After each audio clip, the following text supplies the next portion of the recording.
Bismillahirrahmanirrahim. Assalamualaikum warahmatullahi wabarakatuh. Selamat sore semuanya. Assalamualaikum warahmatullahi wabarakatuh. Ya, alhamdulillah bisa ketemu ya sore ini. Hari ini saya dan partner saya, Azharianto atau biasa dipanggil Hari, kami akan mulai diskusi atau talk show ringan lah kita hari ini ya.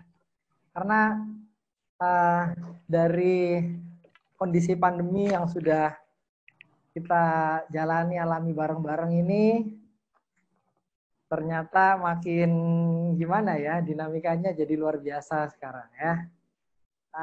Saya mau menyapa beberapa yang sudah hadir di sini. Masya Allah ini. Ada senior saya ini. Halo Mas Rama, selamat sore. Ya, ada Pak ini Johannes Kris, Pak Johannes Kris. Ya, yang lain-lain ya, selamat datang. Oke, nanti kita akan buka juga yang lain kalau mau sharing atau kasih masukannya, kami sangat terbuka. Karena sebenarnya kami tidak mengatakan di sini kami sebagai expert, tapi kami ingin menjadi sahabat untuk diskusi dan mencari solusi bareng-bareng ya. Dari experience yang sudah kami lakukan selama kondisi pandemi ini, membantu klien-klien dan juga mengikuti perkembangan-perkembangan terkini. Nah, yang menarik, pemerintah sudah mengeluarkan 2 surat edaran terkait tenaga kerjaan.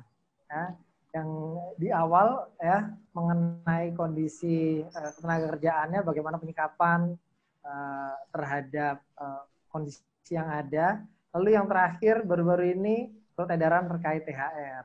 Nah, di sini saya mau ngajak ngobrol nih ya. Hari, gimana nih Har? Yes. Dari kondisi yang udah berjalan nih sekarang, kita udah menghadapi apa aja? Katanya sekarang bahasanya new normal, ada work from home lah ya. Terus sekarang malah yang terbaru, sekarang kita dihimbau yang usia di bawah 45 tahun itu udah mulai aktif aja, kerja aja gitu ya. Iya. Walaupun beberapa tetap bingung karena kita disuruh kerja tapi tetap disuruh tutup. Gubernurnya masih kenain sanksi PSBB. Ini juga bingung kan mau gimana ya. Kita juga di kantor belum minta karyawan datang. Nanti kalau kena 100 juta kan lumayan juga ya. Nah, lagi isu-isu tentang kerahasiaan data perusahaan ya. Kita tahu kemarin sempat dikabarkan Zoom aja leak ya, ada kebocoran data. Sampai akhirnya kita harus lebih cerdas menggunakannya, jadi harus pakai email yang tidak terkait dengan data pribadi, pekerjaan, dan lain-lain. Gitu ya.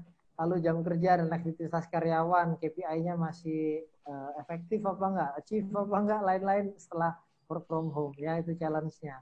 Nah, gimana Niar, dari kondisi yang ada, kira-kira seperti apa yang bisa disampaikan? Silakan. Iya, dari awal itu sebenarnya kalau boleh cerita soal experience dan diskusi dengan klien tuh, beberapa klien yang saya handle, Mas Bimo. Jadi kan ada retainer klien, ada juga yang memang datang dengan sengaja untuk menyelesaikan kondisi ketenaga kerjaannya saat ini dengan situasi yang ada. Kalau dari retainer itu dia melihat contoh, karena saat ini yang saya pegang itu kebanyakan kliennya di jasa, khususnya di e-commerce, sama ada di perusahaan visa provider, yang kalau e-commerce itu mereka malah lagi tinggi saat ini, dan itu yang jadi isunya lebih kepada di operation terkait dengan social distancing dan juga protokol kesehatan. Ini yang jadi isu di internalnya mereka. Dan juga ketika adanya pemberlakuan work from home ini lebih kepada, kalau teknologi kan mereka sudah pakai rata-rata pakai CRM, sudah pakai sistem lah ya, dan datanya juga terintegrasi, mereka lebih baik lah gitu. Tetapi ada juga yang memang perusahaan-perusahaan ini yang startup juga ada yang baru yang saya handle itu yang terkena dampaknya dan malah kebingungan dia sebagai perusahaan teknologi gitu terkait dengan data kerahasiaan gimana dan sebagainya.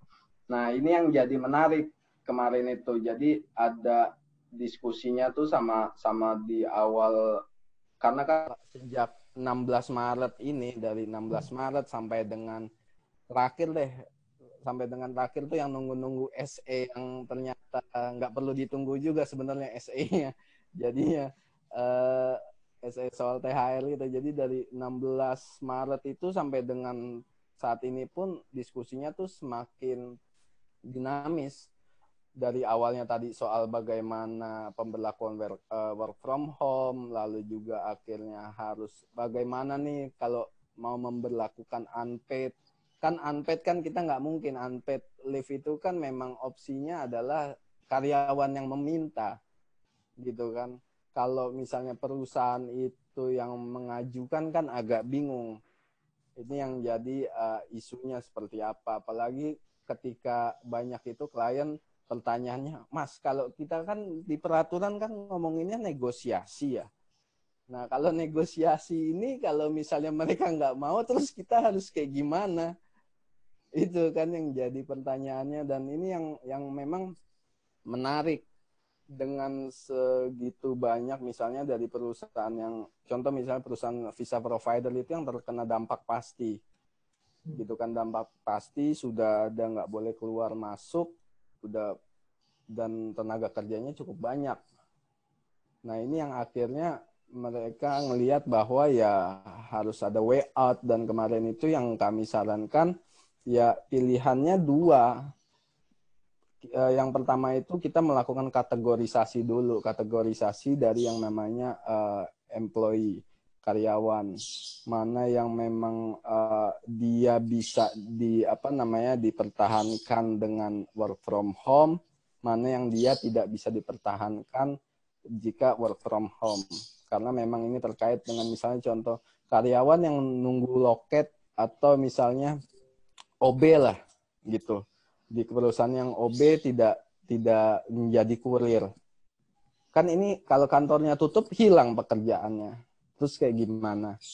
Nah yang seperti itu yang kemarin ya akhirnya ada dua. Kemarin kita negosiasinya ke klien itu ya kalau memang masih bisa di awal itu kita diskusikan, melihat kondisi, memberi pengertian sih, karena kalau soal ketenaga kerjaan ini nggak bisa ngomongin regulasi. Pengalaman saya itu waktu yang kayak layoff 100 orang itu ya bukan ngomonginnya soal regulasi dan sebagainya, ini soal sisi kemanusiaan.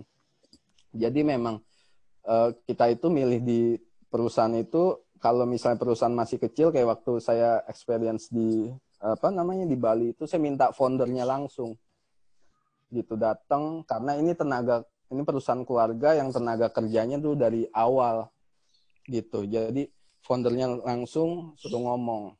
Jadi artinya ada engagement antara si employee dan juga si pengusaha. Karena beberapa orang walaupun dia misalnya HRD itu juga nggak sulit untuk soal ngomongin komunikasi.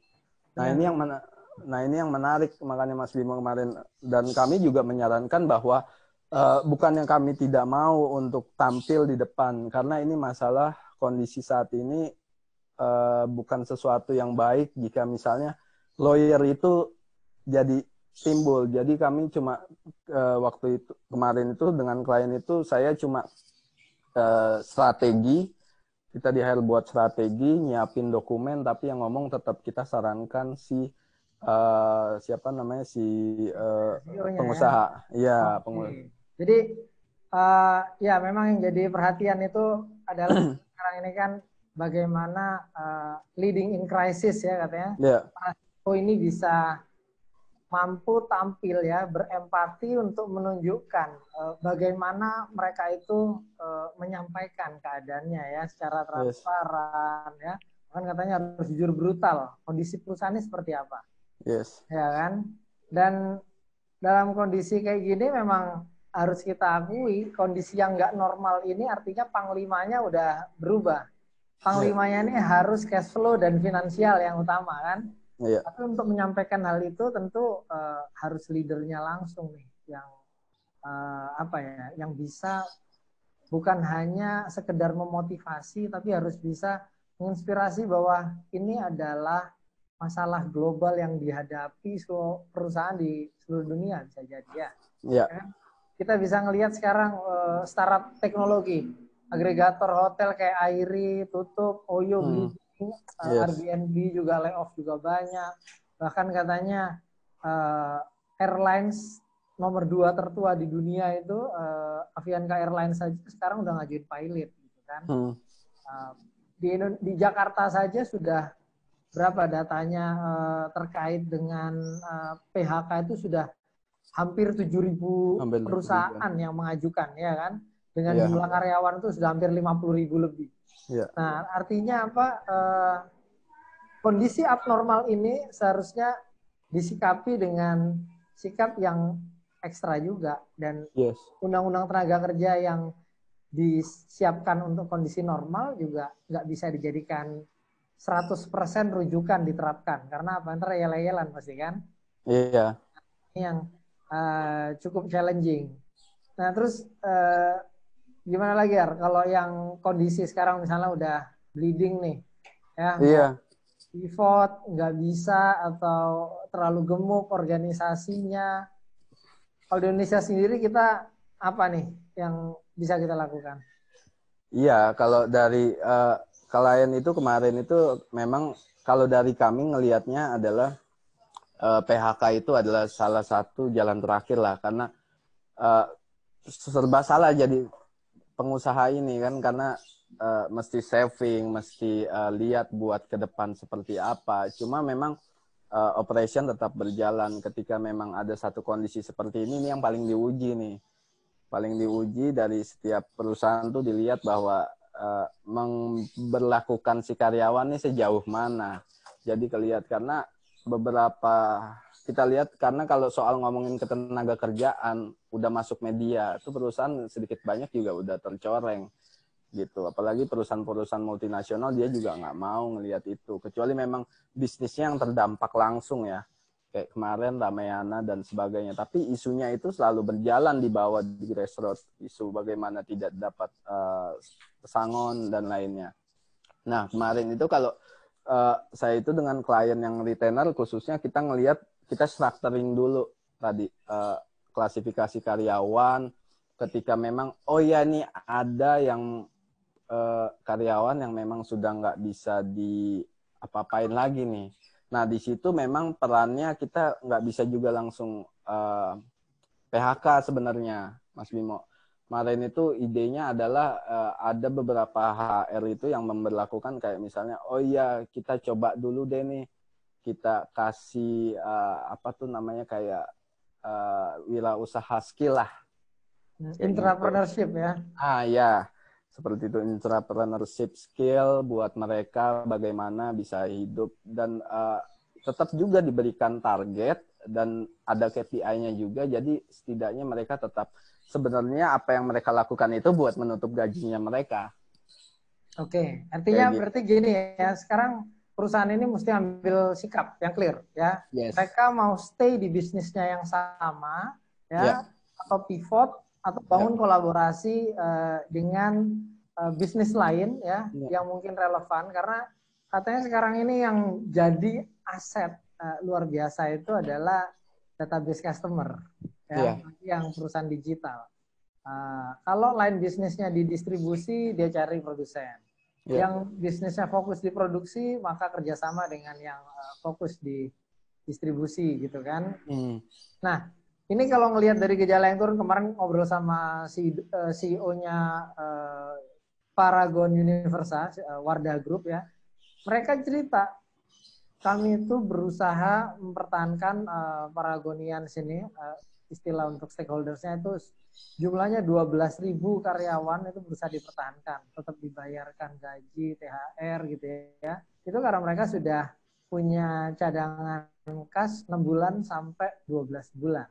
Yes. Gitu ya. Bahkan sempat diberitakan mereka donasi 40 miliar ke rumah sakit BUMN dan swasta lainnya gitu. Padahal sekarang di bulan April katanya itu revenue-nya turun sampai 50%. Ya. Maka akhirnya ya tetap cut cost down, nyiapin bisnis lain gitu ya. Nah, tadi yang disampaikan, mereka ngambil keputusan untuk bisa bagaimana caranya survive ya, termasuk distributornya, agen dan lain-lain gitu ya. Termasuk karyawan ini yang tidak produktif dialihkan ke lini lainnya gitu ya, yang diperlukan. Ya, mungkin katanya ada hal-hal yang belum dikerjakan, nah yang terdampak dan tidak ada job desk-nya jadi hilang ini dialihkan ke sana. Sama juga ada Syamil Quran kemarin ya, pesan dari Bandung itu, mereka merespon work from home itu justru dengan obral produk untuk keluarga ya. Ya, kemudian fokusnya adalah cash in dan habiskan inventory. Harganya pun itu benar-benar sampai margin tipis banget atau HPP katanya nggak masalah. Yang penting megang uang cash. Dan karyawannya jadi difungsikan untuk tugas yang lain, lebih ke banyak ke sales gitu ya. Kan kita ngeliat brand-brand besar kayak apa aja, KFC, Starbucks gitu ya. Itu sampai bikin booth kan, viral banget di jalan. Ya.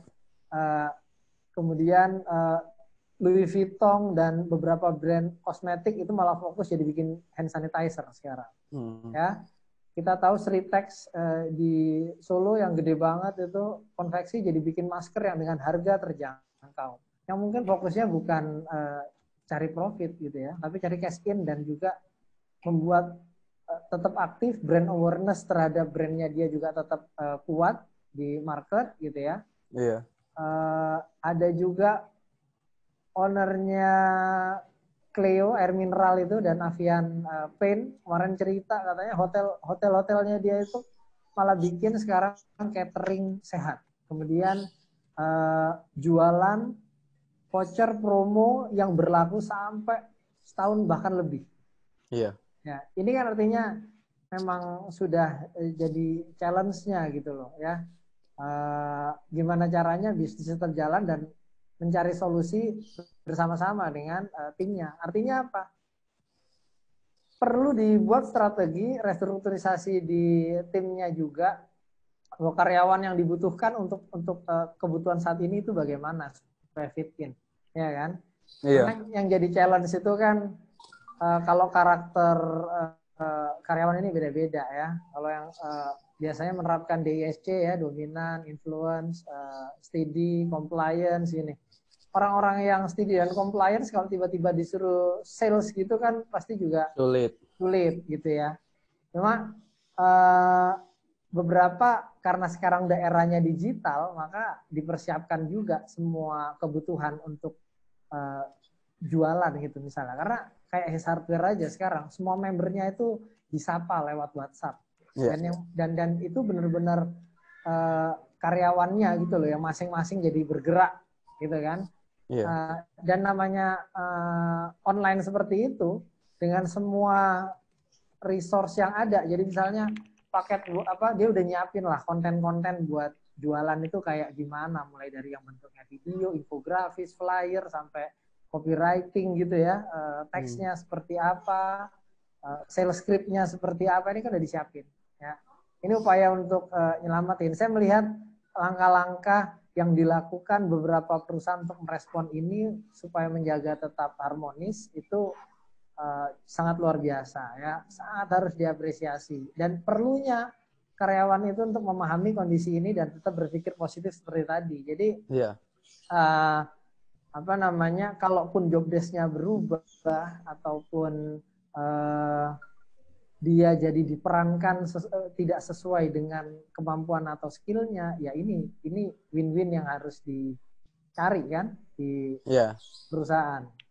Nah kalau soal kontrak gimana nih Yar? Kan biasanya ada yang udah PKWT, ada yang masih PKWT, ada yang freelance dan lain-lain. Nah kalau yang kayak gitu gimana nih Yar? Nah ini yang memang sebenarnya kalau saya experience ya, ngelihat kalau experience yang saya lakukan itu dengan klien adalah melakukan klasifikasi dari awal sebenarnya. Dari awal kita engage itu yang concern utama tuh pasti ketenaga kerjaan yang paling bolong paling banyak. Nah, sedangkan ketenaga kerjaan ini orang itu cuma tahu adalah perjanjian kerja tetap sama waktu tertentu atau kontrak. Padahal di kontrak itu misalnya dia ada klasifikasinya lagi yang jadi lebih enak. Kayak misalnya gini, saat ini kalau di di e-commerce itu kita advice ke klien itu kalau dari struktur itu dilihat kan levelingnya, ada yang inti, ada yang manajer levelnya dan sebagainya. Nah, kita itu minta bahwa selain beberapa level itu kita lihat mana yang level yang boleh dilakukan project basis. Karena kalau untuk pekerjaan waktu tertentu itu ada klasifikasinya, kalau ada 4 yang misalnya dari musiman ataupun ada karena satu project dan sebagainya. Sampai dengan misalnya kalau pabrik pun kan juga gitu. Kita kalau pabrik bisa berdasarkan PO aja jadinya. Gitu. Ada PO ini project ya udah jadi ketenaga kerjaannya tergantung dari PO tersebut. Cuma memang ada pembatasan-pembatasannya. Ya ini dari strategi lah. Nah, kalau dari kayak gitu kan dengan kondisi kayak kemarin ini ada kayak beberapa proyek itu yang batal. Sehingga karena ketenaga kerjaannya ini lebih lebih mengikuti dari si proyeknya ini lebih mudah kemarin settle-nya. Seperti itu. Maksudnya karena proyeknya nggak ada, yang kontraknya udah project basis, ya dilanjutkan gitu ya? Nggak dilanjutkan. Sedangkan mungkin kalau misalnya untuk beberapa kontrak lainnya kan karena tadi sudah leveling kan. Apalagi leveling dan banyak juga yang nggak paham nih, misalnya kalau outsourcing nih, kita melakukan outsourcing kayak gimana, kita bisa putus waktu-waktu atau enggak, ya nggak begitu juga. Ini yang jadi isu kan. Nah, makanya kalau soal ketenaga kerjaan itu kita lihat tadi levelingnya, dan untuk perjanjian misalnya untuk yang kontrak itu seperti apa, kita lihat klasifikasinya, kontrak posisinya bagaimana, di posisi apa, krusial atau tidak, terus jangka waktunya sisa berapa lama gitu. Kalau misalnya sisa berapa lama, lihat potensinya. Kalau misalnya potensinya oke, kita alihkan dulu. Kalau misalnya nggak oke, ini mau gimana? Jangan sampai nanti udah kayak gini kita harus bayar sisa kontrak. Karena banyak kan perjanjian kontrak itu kan ketika pengaturannya kan secara normatif saja kan. Maksudnya secara general, nggak ada pengesampingan yang sehingga ketika itu diputus harus sisa bayar. Sisa upah dan sisa masa kontraknya. Oke. Gitu Mas Bimo. Tapi kalau kita ngelihat ini secara normatif ya, apalagi kita hanya berpedoman pada Undang-Undang Tenaga Kerja, ini yang akan membuat dunia usaha ini akan jadi sangat sulit gitu ya. Iya. Dari Apindo itu Pak Sutrisno Iwantono itu udah wanti-wanti kami hanya kuat sampai Juni gitu kan. Ini juga mungkin yang akhirnya jadi dorong kenapa udah mendingan bergerak lagi deh biar ekonomi jalan gitu ya. Kalau beberapa teman itu malah bilang kalau bisa PNS disuruh masuk aja gitu ya biar aktif, mereka tetap gajian, jadi tetap bisa punya daya beli gitu. Nah, saya melihatnya malah beda karena new normal ini akan lama ya, 2-3 tahun ke depan untuk recovery kondisi bisnis yang benar-benar sangat VUCA ya, volatile, uncertain gini ya, dan kita diminta untuk harus agile, maka semua perusahaan akan mulai berpikir efisiensi, cut cost down, dan berusaha supaya semuanya jadi variable cost semaksimal mungkin gitu kan. Oh, iya. Ya kan? Dan kita terkena dampaknya juga kan. Nah, pada saat bicara tentang organisasi yang akhirnya harus lean, padahal organisasinya sudah besar, tentu nggak mudah. Kalau yang masih nggak terlalu banyak, pasti akan gampang gitu ya, mengeliminir gitu ya. Yeah. Baik itu dengan misalnya mau terminate, cari kesepakatan apa, itu pasti akan mudah gitu. Ya, ini kan sebenarnya disrupsi yang sama pada saat proses digitalisasi itu masuk. Disrupsi digital itu langsung membuat petugas tol itu langsung tereliminasi hanya karena dengan e-tol saja gitu ya. Ya, artinya apa? Ini mulai PR dari perusahaan mulai sekarang harus harus punya 2 hal ini kalau menurut saya. Pertama, career switch. Harus siap dengan career switch. Jadi semua karyawan harus dibekali dengan mindset seperti itu. Dia harus mampu untuk beradaptasi melihat kondisi yang ada. Tidak boleh lagi merasa nyaman kalau sekarang saya kerjaan begini, nanti kalau pindah nyari ya tetap yang di industri yang sama atau industri beda, tapi kerjaan saya sama kayak gini itu. Yang kedua, intrapreneurship skill tadi gitu loh. Jadi banyak perusahaan yang nggak memanfaatkan digital ya, itu akhirnya jadi gagap sekarang. Karena apa? Mereka dipaksa harus melek digital dan harus terjun, padahal apa? Mereka nggak pernah tahu apa itu search engine optimization, mereka nggak tahu apa itu Google Ads ya, IG Ads itu gimana, strategi campaign yang efektif itu di sosmed yang mana misalnya. Nah, ini akan jadi berat gitu loh. Makanya mulai sekarang, kalau bicara terlambat udah nggak usah bahas, tapi ya udah dimulai aja dari sekarang. Masalah intrapreneurship skill dan juga tentang career switch ini harus jadi modal gitu ya. Dengan begitu, kalau mereka sudah tanamkan, maka ada peluang. Ini sekali lagi belum tentu sukses ya, tapi ada peluang pada saat seorang CEO leaders itu sudah mampu mengkomunikasikan keadaan dengan baik, itu bisa diterima dengan baik. Dan karyawan pun bisa diajak mencari solusi. Misalnya gimana? Mengubah status dari karyawan menjadi mitra, distributor, reseller ya, atau hubungan kerjasama, itu juga salah satu solusi. Maksudnya win-win, semuanya tetap bisa dapat, tetap bisa jalan gitu ya. Perusahaan juga bisa menghilangkan fixed cost-nya, untuk karyawannya juga tetap dapat penghasilan. Tapi lagi-lagi ini masih akan tergantung pada industrinya juga, dan juga seberapa besar struktur organisasinya tuh gemuk apa enggak dan lain-lain gitu ya. Nah, cuma jadi isu nih Har ya, ini udah mulai rame nih kalau baca di media kan, Serikat Pekerja juga udah komplain terhadap surat edaran THR gitu misalnya. Ya, ada juga yang merasa keberatan, ini di Twitter sih ramenya. Ada perusahaan yang untung gede, terus marginnya gede, baru rugi di 2 bulan ini. Terus langsung mem-PHK, tapi nggak ngasih pesangon, atau merumahkan, atau minta unpaid leave gitu ya.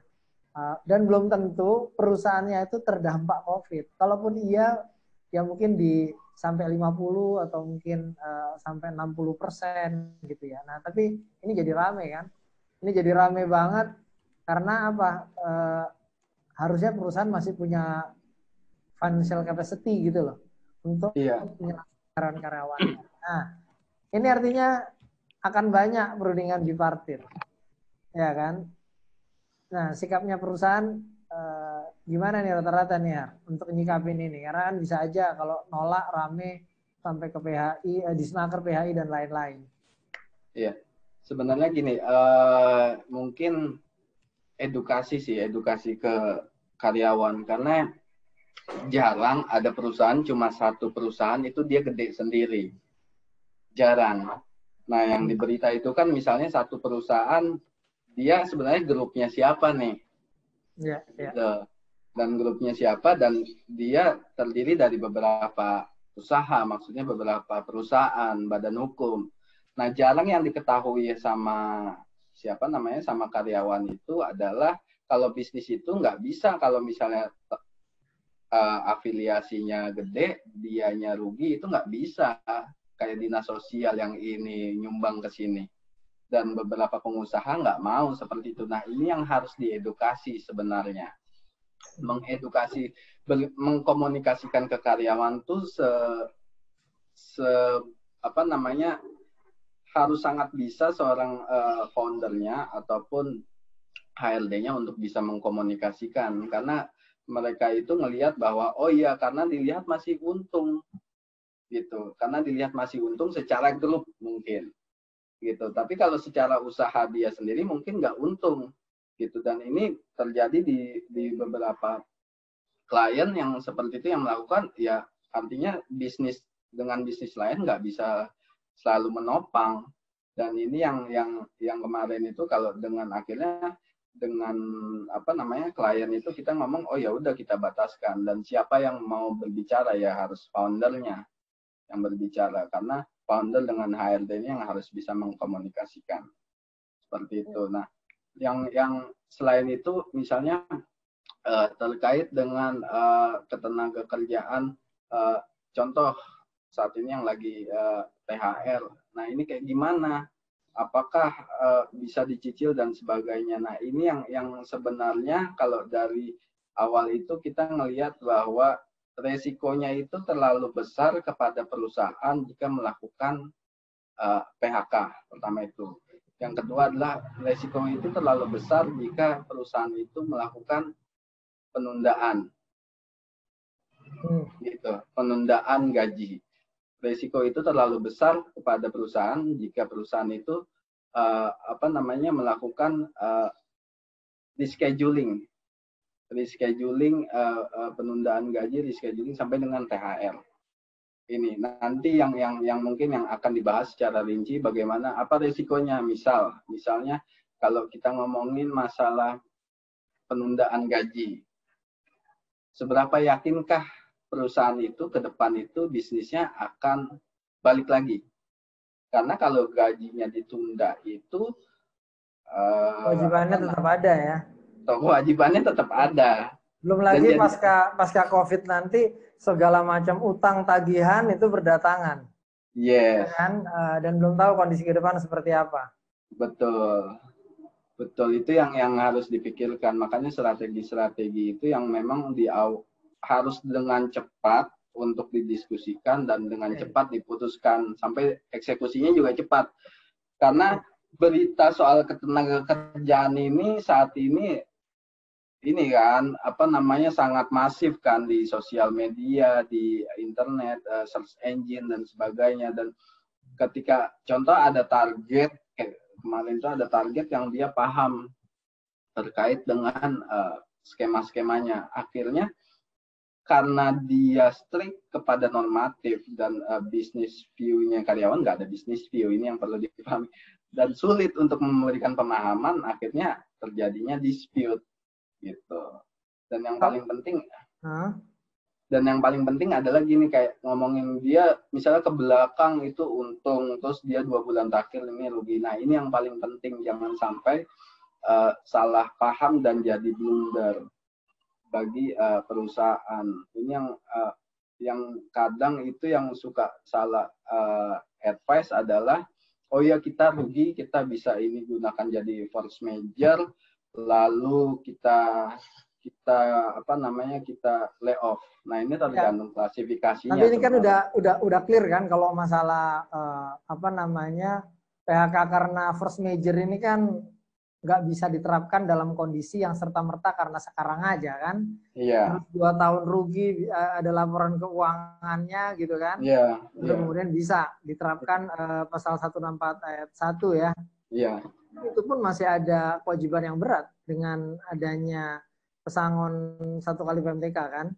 Yes. Jadi artinya nggak hilang juga. Nah sebenarnya yang jadi menarik adalah ini antara unpaid, potong gaji, turun gaji, ya. Ini mana ini pertimbangannya apa ini? Kalau dari kacamata yang tadi disampaikan itu kan artinya menunda gaji itu artinya kewajibannya masih ada. Iya.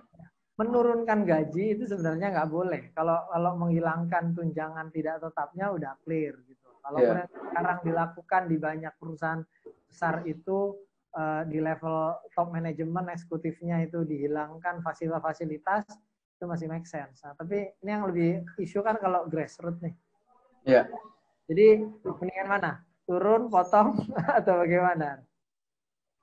Iya, lebih baik ya memang kalau misalnya untuk yang grassroots nih lihat lagi sih levelingnya. Kalau levelingnya memang di bawah udah ngepas sama UMR, ini yang jadi sulit kan sebenarnya pilihannya gitu.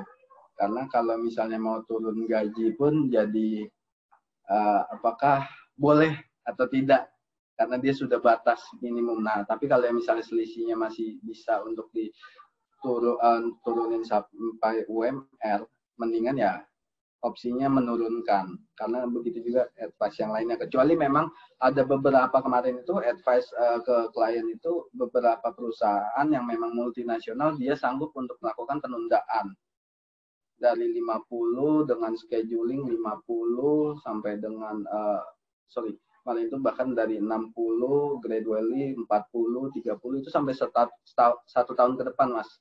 Iya, iya. Sampai Q1 2021. Tapi dia ngerasa dia sanggup. Yang penting dia butuh cuma jaga cash flow-nya aja gitu. Dan itu gradually pembayarannya juga sangat bertahap. Sampai dengan nantinya di 2022 tuh misalnya dia dapat tambahan berapa persen. Kayak gitu. Jadi memang win-win solution. Nah, ini tergantung dari kapasitas usahanya. Kalau memang kapasitas usahanya bisa memilih seperti itu, ya silahkan. Tapi juga harus diyakinkan juga bisnis plan-nya itu masih inline atau tidak dengan new normal. Tapi memang kalau misalnya dia nggak inline atau masih ragu-ragu, ini yang jadi penting bahwa ya mendingan langsung dipotong dengan addendum perjanjian kerja. Gitu. Oke, jadi buat kesepakatan ya. Yes. Turun supaya kita forgive and forget gitu maksudnya. Ya. Yeah. Artinya di depan nggak ada beban lagi gitu ya. Headache-nya nggak menunda gitu. Oke, ini ada pertanyaan ini dari Mas Rama ini, Muhammad Ramadan Kristono. Terkait kondisi COVID ini menurut saya membuat sangat krusial pembongkaran materi Omnibus Law, chapter Naker. Apa tanggapan pendapatnya? Waduh. Oke. Ini yang menarik juga ya, kemarin di masa pandemi ini DPR tetap ada pembahasannya dan bahkan malah dikritik terkait itu. Saya justru melihat ya ini memang dua sisi mata uang ya. Karena beberapa klausul yang diusulkan itu kan menguntungkan ya kepada pengusaha sebenarnya. Justru yang paling keberatan dengan RUU Cipta Kerja ini kan dari sisi pekerja, gitu.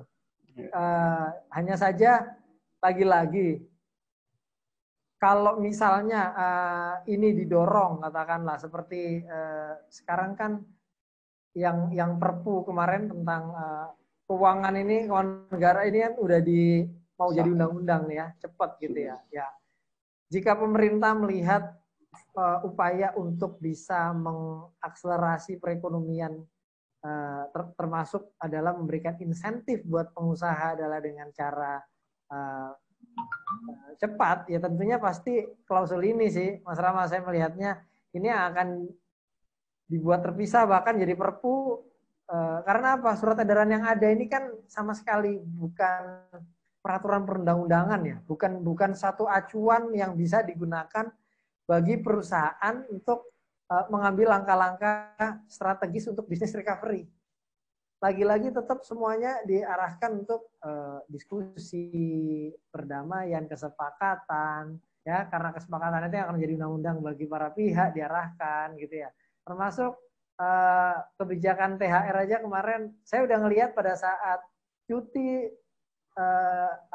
hari raya itu dimundurkan Desember, ini kayaknya memberikan sinyalmen bahwa ya udah THR-nya bisa ditunda sampai Desember misalnya. Ini kan pemerintah belum berani bersikap. Nah, kalau misalnya Omnibus Law ini ditegakkan, ini efeknya pasti ke dunia usaha jadi apa ya? Jadi satu insentif saya ngelihat, relaksasi untuk bisa proses recovery-nya sih. Ya. Apalagi pasal-pasal yang paling memberatkan itu ya, itu tentang pesangon ya. Di daerah-daerah manufaktur industri itu tentang UMP gitu ya, itu pasti akan sangat membantu untuk dunia usaha, untuk kalangan pengusaha. Tapi buat pekerjanya ini akan jadi isu karena apa? Penyesuaian terhadap itu semua pasti dapat pertentangan. Iya. Tapi tetap aja saya ngelihat nih kalau misalnya dari buruh pekerja itu memaksakan gitu ya, rame bawa ke Disnaker, ke PHI, sebenarnya nggak solutif juga karena ujung-ujungnya apa? Kalau perusahaan tidak mampu membayar, ya nggak akan bisa dieksekusi juga gitu. Jadi inilah butuh kearifan juga dari kedua belah pihak. Yang satu mau terus bergerak strategis memperbaiki bisnis, mencari solusi, dari pekerja juga bisa berusaha adaptasi, memahami situasi juga. Gitu sih, Mas Rama. Atau Mas Rama kalau mau ada yang sampaikan, monggo Mas. Silakan Mas. Ya, makasih Mas. Jadi sebelumnya singkat aja mungkin ya. Jadi saya kan ini kan di industrinya termasuk yang dikecualikan. Ya. Jadi saya di sekuritas di pasar modal. Nah, pada waktu kita sama-sama mengalami PSBB ini, kita melihat bahwa di sini secara umum ya ada dua sudut pandang, dari sudut pandang perusahaan dan dari sudut pandang karyawan, gitu ya. Dari sudut pandang perusahaan, ternyata kita melihat bahwa sebenarnya bisa kita melakukan proses pekerjaan yang lebih efisien. Artinya space kantor saya itu katakanlah misalnya sekarang butuh 500 meter persegi gitu ya. Nah, dengan pengaturan bergilir, WFH bergilir, itu mungkin hanya butuh setengahnya gitu. Nah, ini satu hal juga membuktikan bahwa ternyata aturan dari pemerintah itu bisa menegasikan peraturan perusahaan. Jadi dia bisa membongkar peraturan perusahaan. Masuk jam kerja dan sebagainya itu dibongkar semua sama aturan PSBB ini, ya kan? Jadi kita dipaksa mengikuti gitu. Nah, ini satu hal yang baru ya, bagi saya baru karena kan kita belum pernah ngalamin hal seperti ini. Justru yang saya sangat ingin tahu itu kira-kira ke depan ini ya. Kalau tadi Mas Bimo bilang 2-3 tahun ke depan nih kita masih ada dampak dari COVID ini. Berarti kan ini menurut saya ini ada peluang gitu ya dari sisi perusahaan terutama ya, pertama ya. Ada peluang untuk melakukan hal-hal yang lebih efisien. Nah, tapi di sisi sebaliknya, dari sisi karyawan, itu ada hal-hal yang bisa dia dalam tanda petik terancam gitu ya. Yeah. Coba kita bayangkan seandainya sebelum COVID ini sudah diberlakukan itu Omnibus Law, lengkap dengan segala macam chapter ketenaga kerjaannya. Kita bisa bayangkan, mungkin komposisi satu perusahaan itu karyawan tetapnya hanya 20%, 80%-nya kontrak semua. Kenapa? Karena di open semua sama pemerintah. Nah, ini yang berbahaya. Maka itu menurut saya ini satu ini kita dipaksa oleh alam, ya kan? Ada tanda-tanda alam yang membuat sebenarnya ini chapter ini harus dibongkar ulang, dibicarakan lagi dari awal dengan kondisi asumsi 2-3 tahun ke depan ini kondisi COVID gitu ya. Iya, iya. Itu secara umum ya Mas ya. Kalau yang THR ini menurut saya memang agak membingungkan ini. Pertama katanya aturannya boleh ditunda dan sebagainya ya, walaupun sebenarnya ada klausul detailnya gitu ya kalau dibaca. Nah, kemudian yang terakhir ini di warning kembali ke aturan yang awal sudah ada, jadi seminggu sebelumnya harus dibayar loh gitu kira-kira. Secara umum ini kan membingungkan, tapi menurut saya sebenarnya gini, kita kembali ke niat baik aja deh. Kalau perusahaan yang benar, itu sebelum memulai tahun, dia kan selalu punya rencana kerja, termasuk anggaran, ya kan? Dan dari Januari dia sudah punya cadangan untuk THR. Jadi kalau kita kira-kira Idul Fitri itu di bulan Mei, berarti saya udah punya cadangan itu di laporan keuangan saya, Januari sampai April sudah keluar cadangannya. Sehingga apapun yang terjadi dalam bisnis, revenue tidak tercapai, apapun penyebabnya, sebenarnya cadangannya sudah ada gitu loh. Nah, kembali ke niat baik, ya kan? Kalau kita sama-sama, terutama owner ya, kalau ownernya juga sudah melihat bahwa ini THR itu kan sesuatu yang sudah mendasar, sudah ada di Undang-Undang Ketenaga Kerjaan, tidak perlu dibahas lagi sebenarnya gitu loh. Kecuali kalau memang perusahaan-perusahaan yang tidak punya cadangan, itu lain bicaranya gitu. Karena saya paham memang belum tentu semua perusahaan sudah punya cadangan. Nah, ini memang THR ini dilematis juga karena sebenarnya perusahaan rugi itu kan belum tentu karena COVID ya. Jadi dia bisa saja 1 tahun ini dia rugi. Karena apa? Karena kalah bersaing misalnya. Jadi yang perusahaan media cetak kalah sama yang online. Itu kan sesuatu yang hukum alam ya, alam. Jadi dia akan terlibas gitu loh. Nah, jangan mumpung ada COVID ya kan, dimanfaatkan. Semua Semua ingin minta ada efisien gitu. Harus inilah, harus jujur ya. Tadi benar tuh. Jadi kita harus pengusahanya, manajemennya harus jujur kepada karyawan, kondisinya terkininya bagaimana. Itu Mas menurut saya secara umumnya ya, kira-kira ya. Siap. Terima kasih banyak Mas Rama, Mas. Terima kasih, Mas. Ya, itu memang kita ngelihat ini challenge, dan kalau Omnibus Law itu dipercepat, ya tadi itu bisa jadi solusi juga sih sebenarnya gitu ya. Tapi tetap pasti akan ada yang keberatan. Namun kalau sudah jadi hukum positif, itu kan sudah clear gitu loh pemanfaatannya. Bukan lagi seperti surat edaran sekarang yang nggak terlalu bisa enforce gitu kan. Iya. Ya. Oke, ini udah ada pertanyaan lagi. Oh, dari Pak Markus Resnan, apa kabar Pak? Mohon advice bila perusahaan menunda THR sampai akhir tahun dan disepakati mayoritas karyawan, apakah denda tetap berlaku? Wah, Hari, silakan Har, gimana Har?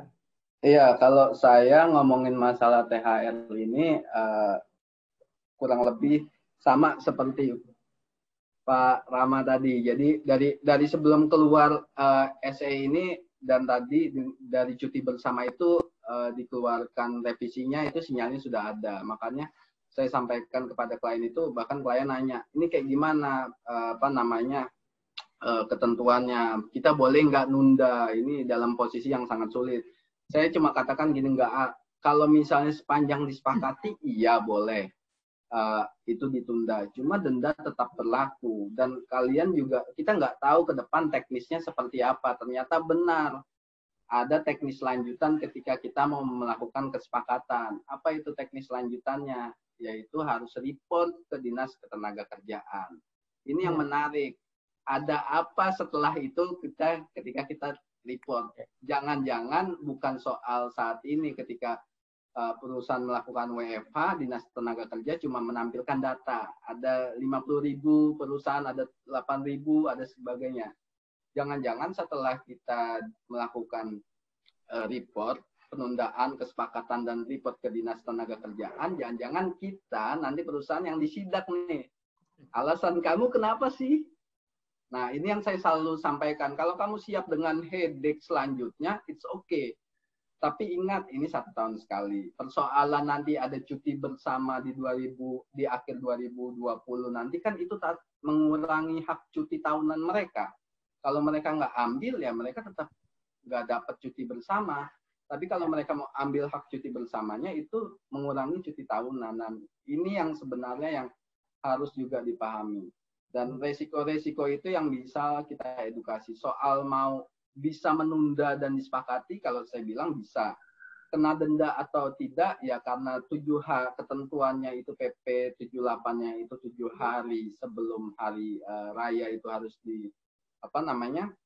dibayarkan, berarti secara normanya sudah dilanggar, berarti harus ada denda kayak gitu. Begitu juga dengan misalnya tadi ngomongin gaji, yang melakukan penundaan gaji sesuai PP-nya juga ada denda 5%. Ini yang saya selalu edukasi ke klien. Jadi maksudnya kalau perusahaan mau mengambil keuntungan dari situasi, harus fair juga dengan kondisi dan risiko dia. Ada tambah-tambahannya, mau tambah denda atau tambah sidak. Itu aja. Jadi resiko itu yang harus dipahami sebenarnya. Nah, tapi kalau saya melihat juga begini Pak Markus, saat ini dalam kondisi ya sekali lagi ini kondisinya yang tidak normal, tapi regulasi itu masih berlaku sebagai hukum positif, kan begitu ya? Sehingga akhirnya apa? Pemerintah tidak bisa serta-merta mengesampingkan atau mengizinkan pengusaha tidak merujuk ke itu, karyawan tidak merujuk ke itu, enggak sih. Inilah di sini yang tadi saya sampaikan, masalah kearifan. Komunikasi ya, ini jadi sangat penting. Ini yang memegang peranan penting bagaimana kita bisa membawa tim kita itu bisa memahami situasi kita berjuang bersama. Kalau semuanya mau ayal-ayalan ngejar ngotot sesuai haknya, sesuai norma yang ada, ini malah nggak win-win gitu ya. Perusahaan kalau mereka tagih dan harus penuhin, perusahaannya tutup nggak jalan, mereka juga punya kerja kan, gitu loh. Jadi saya melihat di sini peran dari CEO-nya itu atau leadersnya untuk bisa mengkomunikasikan ini dengan baik supaya tidak terjadi kegaduhan nanti di kemudian hari, Desember atau bahkan tahun depan gitu ya. Jadi saya rasa dengan kesepakatan-kesepakatan yang ada tetap dibuat dan dibuat tertulis, jangan lupa Pak ya, dibuatnya tertulis ya. Kita belum bisa katakan ini dianggap force major terkait ketenaga kerjaan. Karena lagi-lagi secara normanya saja yang namanya force major-nya itu hanya karena rugi, yang tadi pasal 164 ayat 1. Dan itu ruginya itu harus 2 tahun secara berturut-turut dibuktikan dengan laporan keuangan. Setelah kemudian perusahaannya juga likuidasi atau pilot gitulah. Kalau kita kemudian masih bisnis, berarti nggak rugi dong, masih ada kemampuan gitu. Ini nggak bisa masuk ke first major gitu. Gitu sih Pak, semoga membantu ya jawabannya. Oke. Ini ada Pak Bagus Kuncoro, apa kabar Pak Bagus? Waduh, saya belum pernah ketemu nih sama Bagus, tapi kita sudah email-emailan ya.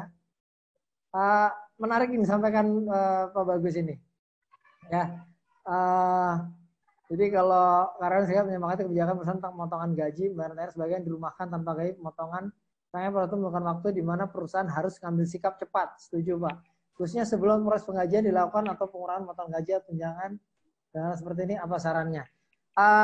Kalau kami melihatnya sebisa mungkin semua kesepakatan itu dicapai sekarang, dibuat tertulis.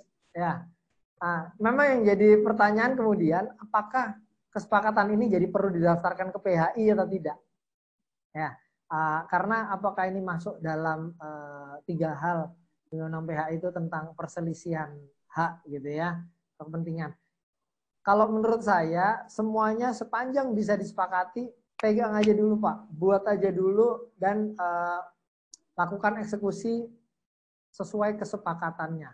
Kalau nanti di kemudian hari itu akan menjadi persoalan atau menjadi dipersoalkan oleh mereka, satu, dasarnya kesepakatan karena kondisi yang di pandemi ini tidak menentu, kondisi abnormal gitu ya. Yang kedua, kalaupun diberikannya nanti ya artinya ini kan jadi penundaan aja sih Pak gitu ya. Kalaupun terpaksa harus dikasih, misalnya pemerintah mengatakan bahwa kesepakatan-kesepakatannya tetap tidak menghilangkan kewajiban gitu ya. Tapi ini kan memberikan ruang gitu loh buat perusahaan tuh mengatur cash flow saat ini. Bisa fokus untuk generate income ya, naikin profit dan lain-lain gitu. Jadi saran dari saya, sepanjang itu bisa disepakati, segeralah disepakati, dibuat tertulis Pak. Dan kalau memang bisa didaftarkan ke PHI, itu akan jauh lebih baik Pak. Jadi ada pegangan gitu loh. Karena satu, pengadilan pun sebenarnya kan juga bisa menjadi rujukan dalam kita mencari kepastian hukum. Ya. Jadi kalau misalnya PB itu bisa didaftarkan di PHI dan PHI mengabulkan gitu ya, itu bisa jadi rujukan kita, norma kita juga. Gitu sih. Ya. Mungkin Pak Bagus ada yang mau disampaikan atau mau ditanggapi? Silakan Pak. Ya, makasih banyak Mas Bimo. Nggak ada tanggapan lebih lanjut. Terima kasih ya. Ya, terima kasih Pak. Oke, ini ada pertanyaan lagi nih Har. Ya. Apakah situasi PSBB atau lockdown yang berkepanjangan bisa dikategorikan sebagai situasi force major? Silakan. Wah, ini kalau ngomongin force major tergantung siapa yang nafsirin, Pak. Cuma memang kita ngelihatnya adalah seperti ini. Force major itu kalau secara normanya itu adalah yang memang dampaknya itu sangat terasa. Gitu, dampaknya itu sangat terasa. Saat ini cuma satu peraturan yang menyatakan benar-benar force major, yaitu peraturannya pajak kalau nggak salah. Pajak itu clear bahwa situasi pandemi force major, makanya boleh diundur bayar pajaknya. Ya. Cuma itu peraturan yang berani menyatakan force major. Sisanya semuanya abu-abu. Kita suruh menafsirkan sendiri sampai dengan yang terakhir itu nggak jelas THR kayak gimana dan akhirnya dilimpahkan. Tapi balik lagi ngomongin soal force major tadi. Sepanjang dampak atau keadaan yang terjadi akibat pandemi ini itu benar-benar terdampak terhadap bisnis ataupun terhadap satu pihak, itu bisa gitu, itu bisa dikatakan force major. Tapi apakah force majornya itu absolut atau force majornya itu relatif. Itu yang sebenarnya yang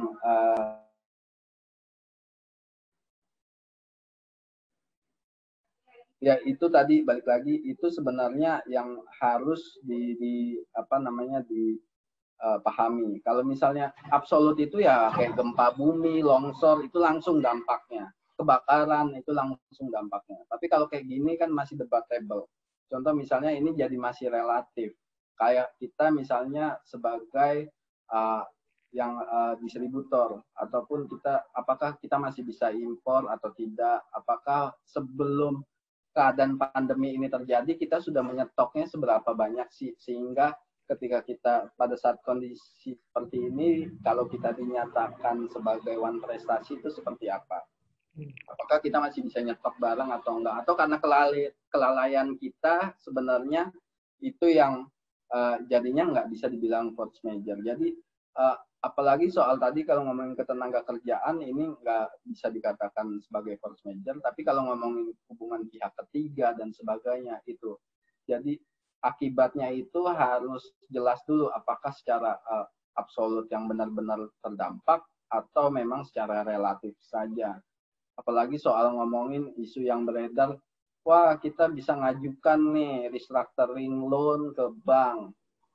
Ya banknya juga nggak mungkin serta-merta kita ajukan itu mau. Gitu kan, jadi memang reasoningnya memang harus jelas gitu Mas Bimo. Oke. Kalau first major kaitannya konteksnya ke ketenaga kerjaan nih ya Pak Alex, saya melihatnya begini Pak. PSBB lockdown mempengaruhi revenue kita, kemudian kewajiban-kewajibannya jadi hilang atau tidak ya. Namun karena adanya PSBB, lockdown, dan lain-lain berpengaruh ke bisnis saya, maka saya tidak memiliki kemampuan untuk melaksanakan kewajiban. Kan gitu kan, terhadap karyawan, gitu runutnya. Oleh karena itu, setidaknya yang harus disiapkan saat ini, itu adalah semua dokumen, bukti, keputusan, peraturan, apapun yang bisa membuktikan bahwa akibat dari hal-hal tersebut saya jadi terdampak. Ya, kemampuan saya jadi terganggu. Kalaupun ada, tidak bisa secara penuh. Karena apa? Lagi-lagi yang namanya pengadilan itu bicara tentang 3 hal, Pak. Kalau sampai ini jadi dispute ya. Ya, 3 hal itu apa? Persepsi, persepsi, persepsi. Dan bagaimana kita membangun persepsi yang kuat di depan majelis hakim, ya tentu dengan alat bukti. Tentu dengan rangkaian peristiwa yang bisa dibuktikan, argumentasi yang kuat, dan bagaimana kita mempresentasikan itu semua. Jadi kita tidak bisa serta-merta menyampaikan bahwa ini first major, kewajiban saya jadi tidak bisa dipenuhi gitu ya. Melainkan harus bisa kita membuktikan rangkaian peristiwa dan dokumen yang ada memiliki relevansi ya, sehingga akhirnya saya tidak memiliki kemampuan atau yang tadinya cadangan sudah saya siapkan untuk memenuhi itu semua jadi berkurang. Ini harus dialokasikan untuk kebutuhan yang lain juga. Karena harus kita akui, sekarang ini kalau ditanya, kita keluar uang yang utama buat apa? Yang pasti bukan buat bayar cicilan, yang pasti bukan buat investasi baru. Tapi apa? Mengeluarkan sesuatu supaya bisa generating income lagi. Contohnya kan bayar supplier, ya dapat bahan mentah, kita olah, produksi, jadi uang lagi kalau dijual. Atau kalau dalam konteks ini perusahaan jasa yang resource terbesarnya adalah ya SDM-nya, ya berarti mereka harus diamankan dulu supaya bisa menghasilkan income lagi kan gitu. Nah ini yang sifatnya memang tidak absolut saya melihatnya, tapi harus bisa dibuktikan secara rinci detail. Di situ challenge-nya sih Pak, saya ngelihat. Oke. Ini sudah tidak ada pertanyaan lagi sih, sepertinya. Dan waktu kita juga sudah pas ini, hampir 1 jam ya. Mungkin dari Hari ada closing statement? Ya, mungkin gini buat teman-teman dari pengusaha adalah bukan berarti ketentuan ketenaga kerjaan itu kalau orang bilang selalu memihak kepada tenaga kerja. Iya, secara garis besar mungkin seperti itu. Cuma memang soal ketenaga kerjaan ini memang perlu jadi perhatian dalam hal bagaimana planningnya dan strateginya. Karena nggak bisa yang namanya suatu usaha itu yang polos-polos banget ya. Pokoknya, oh ini kelihatan bagus perjanjian karyawan tetap, ini karyawan kontrak. Nggak bisa seperti itu juga. Memang banyak ketentuan yang harus diatur secara internal. Dan ini jadi satu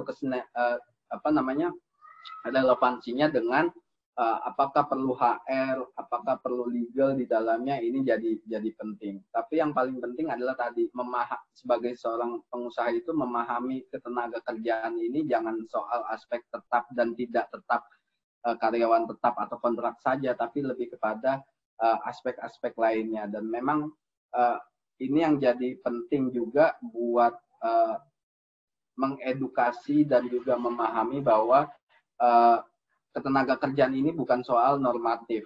Jadi penyelesaiannya itu walaupun ada secara legal dan sebagainya, tetap saja diskusinya masalah perlut. Ketika diskusi masalah perlut itu ngomonginnya gimana bisa nyentuh di hatinya. Ya, berempati ya. Iya, berempati. Mungkin itu aja Mas Bimo. Oke.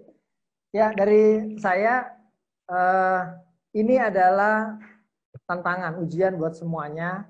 Maka dari itu menghadapi new normal, perusahaan harus bisa membekali ya tentang entrepreneurship ya. Karena apa? Entrepreneurship ini bukan hanya tentang nanti kemudian karyawan kalau kehilangan bisa jadi seorang entrepreneur, bukan. Tapi setidaknya menanamkan mindset bagaimana strategi perusahaan agar bisa survive dan bahkan growth gitu ya.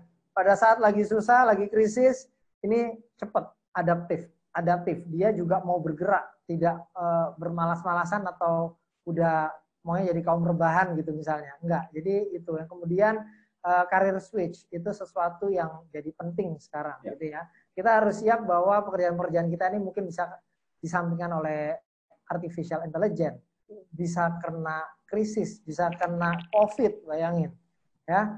Kemudian yang paling penting sekarang, semua kesepakatan sepanjang bisa dibuat, lakukan itu buat secara tertulis ya. Kalau perlu didaftarkan perjanjian bersamanya ke PHI, itu bisa jadi rujukan. Semoga bisa jadi kepastian hukum ke depannya gitu ya. Dan saya sepakat tadi sama yang dimakan Hari, sebisa mungkin ya, kalau bisa dalam diskusi-diskusi itu, saat kewajiban itu bisa disepakati hilang yang saat ini, itu akan jauh lebih baik sebenarnya. Supaya apa? Tidak menjadi beban di kemudian hari. Karena di ke depan nanti itu kita masih punya kewajiban-kewajiban baru, kita punya strategi baru dan lain-lain. Dan yang lama ini akan bisa membebani. Jadi kalau memang bisa disepakati itu selesai saat ini, itu akan jauh lebih baik. Mungkin dari saya itu saja. Semoga bisa bermanfaat. Insya Allah kita bisa bertemu di diskusi selanjutnya. Yes. Selamat sore. Assalamualaikum warahmatullahi wabarakatuh.